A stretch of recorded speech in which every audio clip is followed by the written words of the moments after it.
How y'all doing? Hey, there we go. So I've been asked to speak on a couple items. First off, my name's Brent Hoskinson, and I'm a person in long-term recovery. And I want to highlight one thing for you right now, and that's because I'm a little extra nervous today. Normally, I don't get too nervous in front of crowds, but my mother is here from Ohio.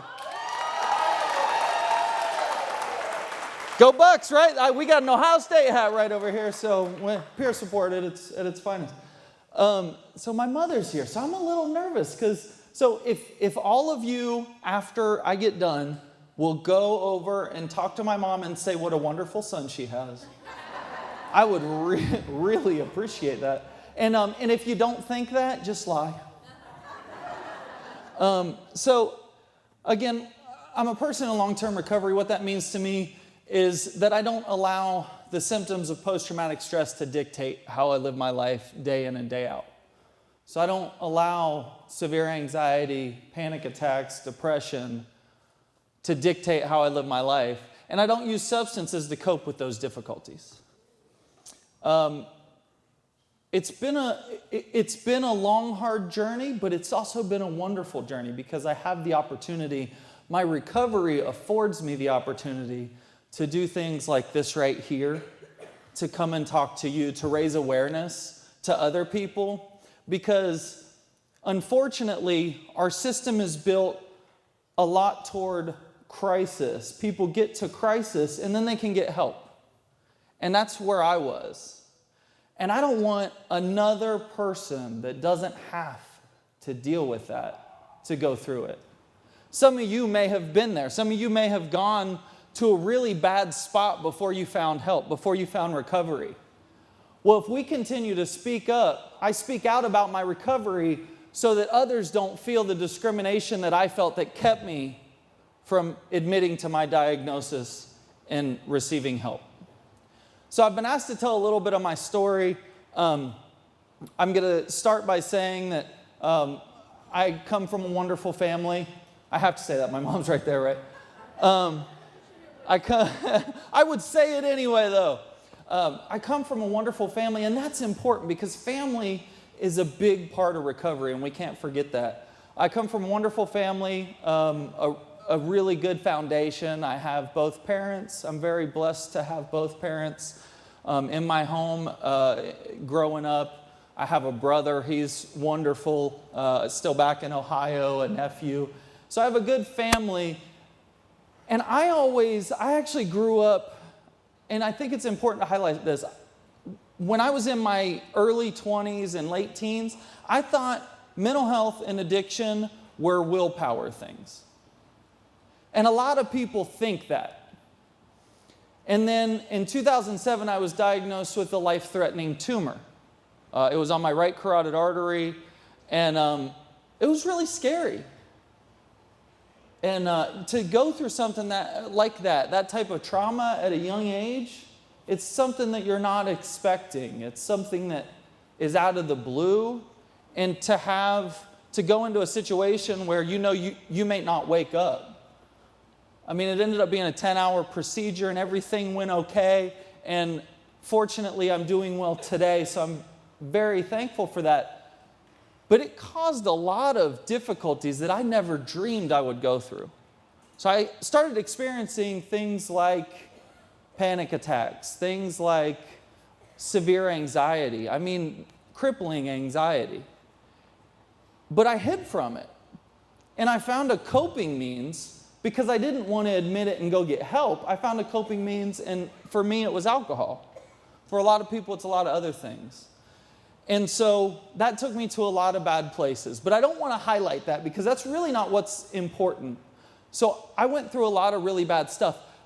But now I feel good. I'm happy. I live a happy, joyful life. I think that's really what we all want out of life, right? To be happy, to be joyful, to enjoy the little things and the big things, to spend time with our family, to be able to have our mother come to visit us and not be intoxicated the entire time, because there were times when that wasn't the case. So I'm grateful for my recovery, and it started with little things, but there was a lot of layers of little things. I had gone to a few treatment programs, and they didn't help me because they were pointing me toward a cookie-cutter method of treatment. They said, this is the way to recovery. Here's what you need to do. Here are the 5 things. Go do it. And it was a 12-step program, but it didn't work for me. 12 steps didn't work for me.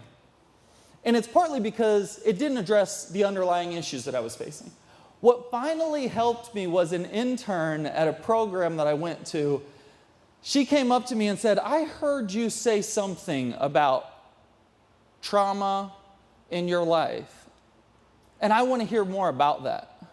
Interestingly enough, it was for a school project, so I hope it was sincere. It may have just been for schoolwork, but regardless, her hearing me out and taking an hour every Friday to listen to me led to me getting help for what I needed help for.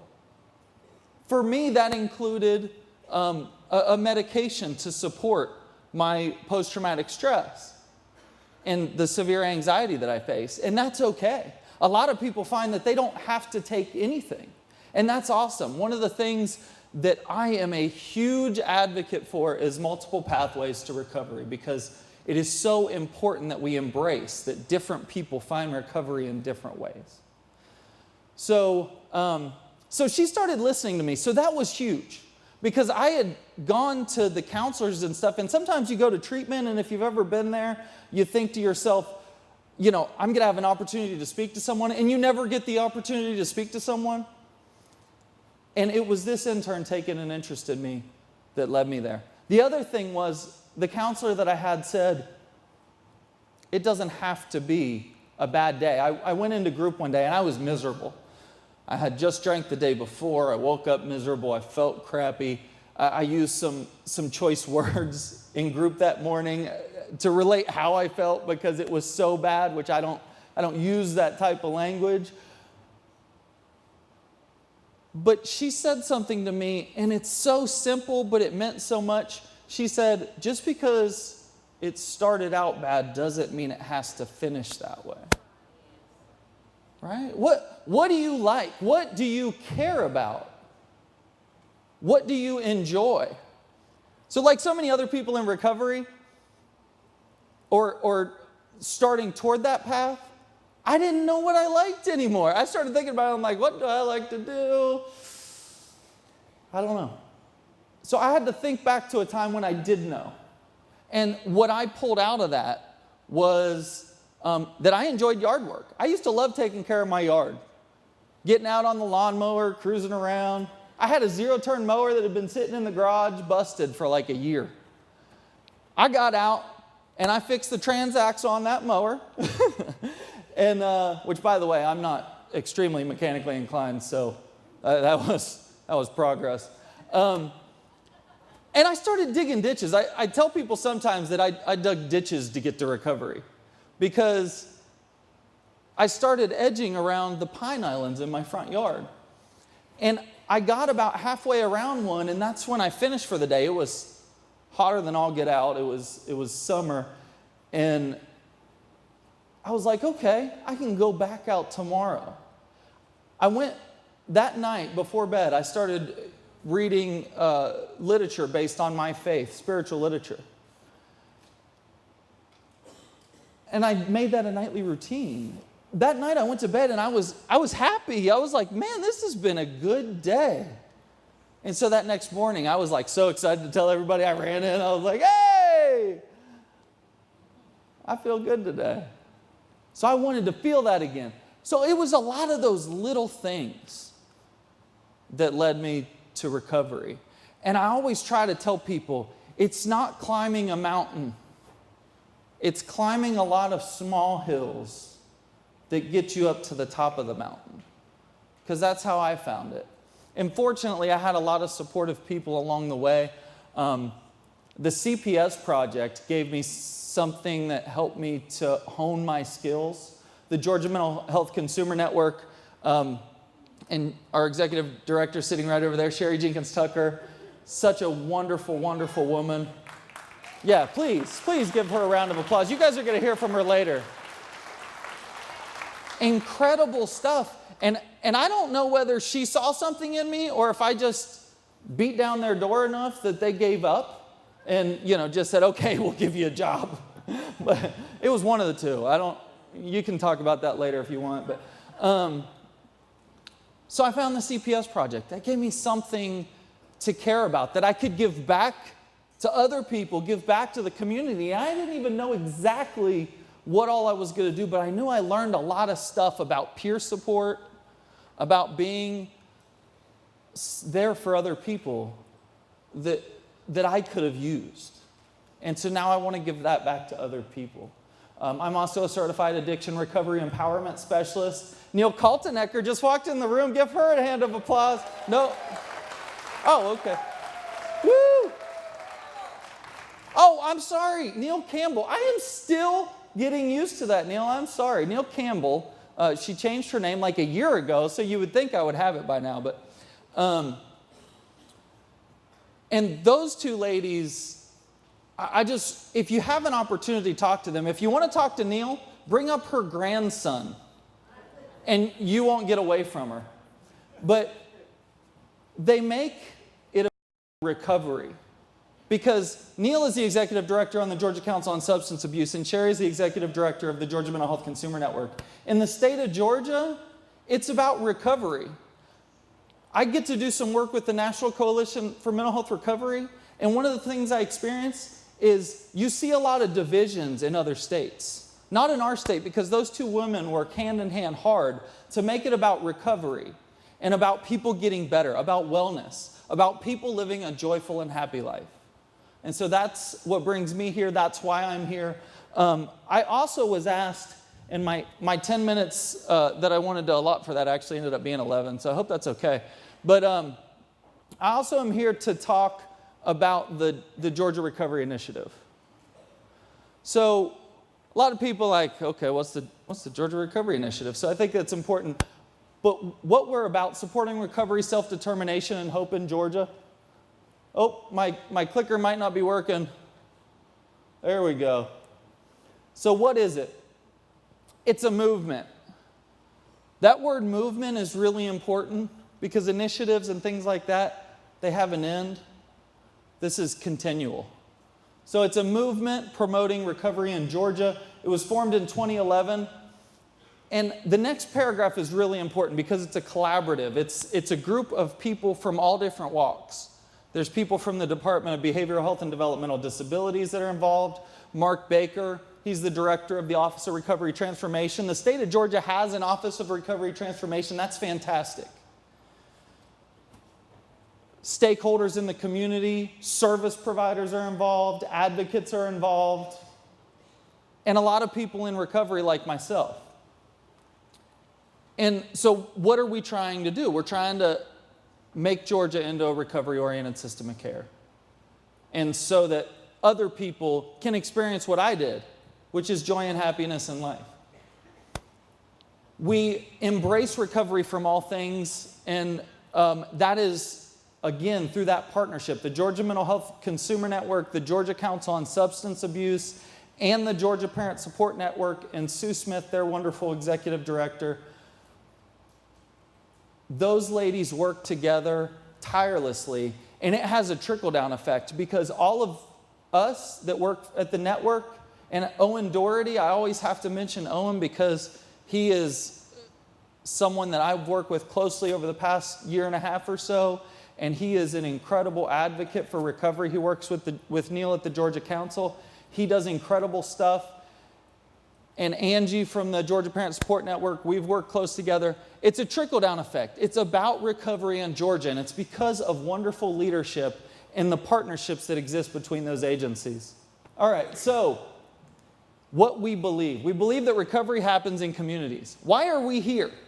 Because recovery happens in communities. We can't sit in Atlanta and tell Dublin how to do recovery because you know what works well in your community.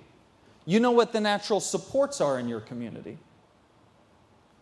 You know that you have CSB of Middle Georgia here and what they're about. There's all sorts of great stuff going on here so that people can live a life of recovery and independence. And so we want to highlight that locally.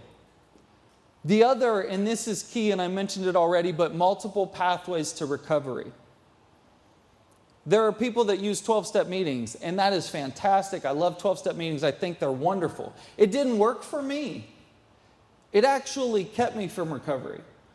But I still think they're incredible, and I hope that everybody who can finds recovery through those 12-step meetings. Some people find it through faith-based. They find it at their church. They find it at their whatever religion they may be a part of. There's groups that involve just mental health. There's groups that involve co-occurring disorders. Some people just go to their family, and some people dig ditches. I dug a ditch. That's how I found recovery. But that's okay, because I found a way to live a joyful, happy life that I want to live. And I'm finding a way to give back. I think that's really important too. So it's a journey. Every single pathway to recovery is valid. Maybe my clicker is working, because every time I hit the button, maybe, kind of, all right. So what have we done well in Georgia?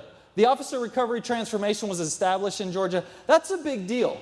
So the Georgia Recovery Initiative approached the Department of Behavioral Health, and that office was established. There's actually a national one. There's an Office of Recovery in the White House, which is fantastic. And it's a person in recovery that leads that. The partnership between the Georgia Mental Health Consumer Network, the Georgia Council on Substance Abuse, the Office of Recovery Transformation, and I think I mentioned all the agencies. I got lost there.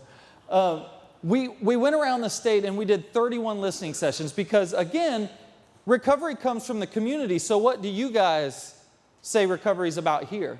So we went all around the state of Georgia.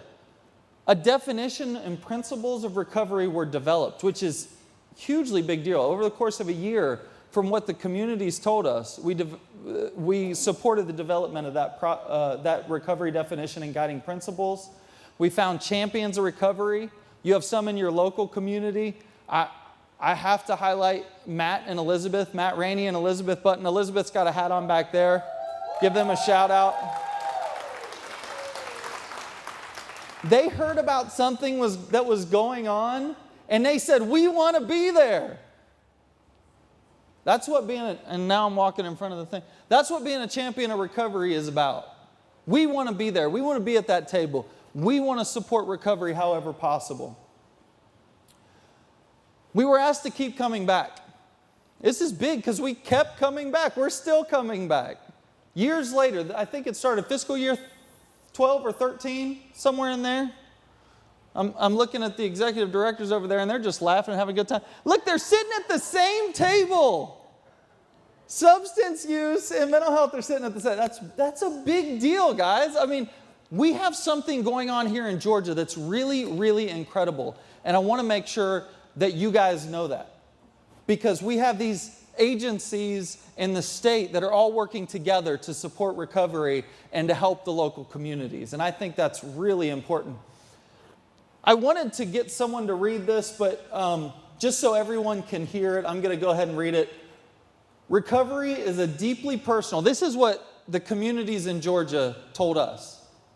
Recovery is a deeply personal, unique, and self-determined journey through which an individual strives to reach his or her full potential. Persons in recovery improve their health and wellness by taking responsibility and pursuing a fulfilling and contributing life while embracing the difficulties one has faced. Recovery is not a gift from any system. It is nurtured by relationships and environments that provide hope, empowerment, choices, and opportunity. Recovery belongs to the person. It's a right, and it's the responsibility of us all. Wow, right? Like, that's deep. But you guys said that. The communities in Georgia said that. That's what they told us. That's what we heard.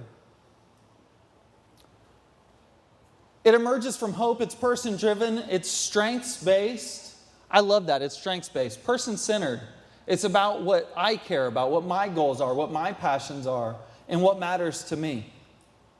It's age-dependent.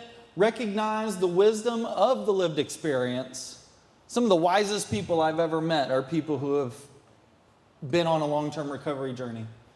Occurs via many pathways. It's holistic, supported by peers, allies, advocates, and families. My mom's here, by the way, if I didn't mention that to you. She's right there. Joyce Hoskinson. I'd give you her phone number, but hey, she stood up and took a bow. Is nurtured through relationships and social networks. What else has come? So, two really big things that we heard as we went out to the local communities was, we want more community events and activities to raise awareness about recovery. So the symposiums, that's what this is about. It's raising local awareness. It's having folks like our law enforcement in the back hearing this stuff. Thank you for coming. Because it's important. We've had mayors, we've had legislators on a national level come to speak. We've had people from all throughout the community come because this is really important to Georgia community. So again, thank you for being here. The other thing that they said was, we hear you talking about this recovery thing. And this came more from the service providers. We hear you talking about it, but how do we operationalize that? We've got a lot of other stuff going on. And people that are involved with the service provider locally, they know that there's a lot of things going on in the state. How do we operationalize recovery along with all the other stuff that we have to be concerned with? I like pictures. Do you guys like pictures? I don't know, they help me. So I stole this from Dr. David Stainer. He runs a recovery program at Yale, and he also comes here and helps us with one of our projects. And he uses this picture because a river like that, it's so kind of tranquil and everything, but it's all running in the same direction. So the partnerships that we have in Georgia, we're all going in the same direction. And that's that recovery-oriented system of care. The other thing that I'm going to bring up, and Sherry's going to talk a little more about this, is that there was a ROSC, a recovery-oriented system of care, transformation leadership program done by Dr. Ajama Achara in Chicago. And 5 of our members, Mark Baker, who is the chairperson of the GRI, wanted me to make sure I highlighted this because 5 of our members got to go to that. And so what they're going to do is bring back that information and have a discussion of how we can take those skills learned and continue to further recovery in Georgia. It's a continued movement.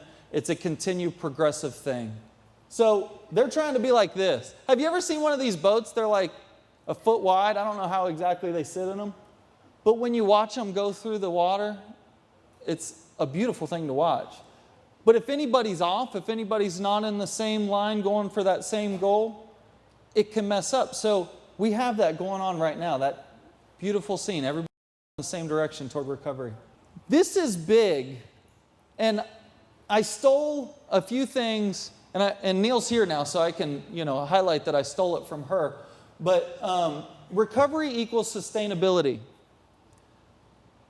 After being formed in 2011, the GRI met with Commissioner Berry. The Office of Recovery Transformation was started. The listening sessions continued. And this is just kind of a recap. But it's important that we realize that sustainability comes from recovery. So if we want things to keep working in the community, if we want things to keep working in the service providers, we need to continue working towards recovery because that's sustainable change. It's going to continue. And we don't need money. We just need people locally that are willing to support the effort. And again, the peer workforce in Georgia, Dr. Stainer mentions this all the time. We have a huge resource in Georgia. We have, I think it's over 1,100 CPSs and over 250 addiction recovery empowerment specialists in the state of Georgia. And now we have the CHIPRA project, which is for parents and adolescents, teaching about peer support. We have this huge population of people who know how to work with others. And it's a huge resource here in Georgia. So if you can find ways to utilize people here locally, I can promise you that there's a lot of skills with people who are recovering. So I definitely stole this one from Neil. because it's important to highlight the goals of the Recovery Symposium. So why are we here?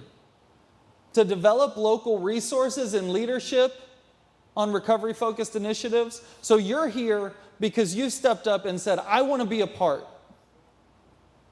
At least I hope that's why you're here. Is that why you're here? Yeah, okay. Woo! Thank you. Yeah. We need local leadership. We need local advocates for recovery. We need local champions to head up this work. To develop learning communities as allies and partners in the continued effort to create a system of care that's community-based. Again, Dublin knows what's good for Dublin. Atlanta doesn't necessarily know what's good for Dublin. And Columbus and Augusta, they don't necessarily know what's good for Dublin. You guys know what's good for you here.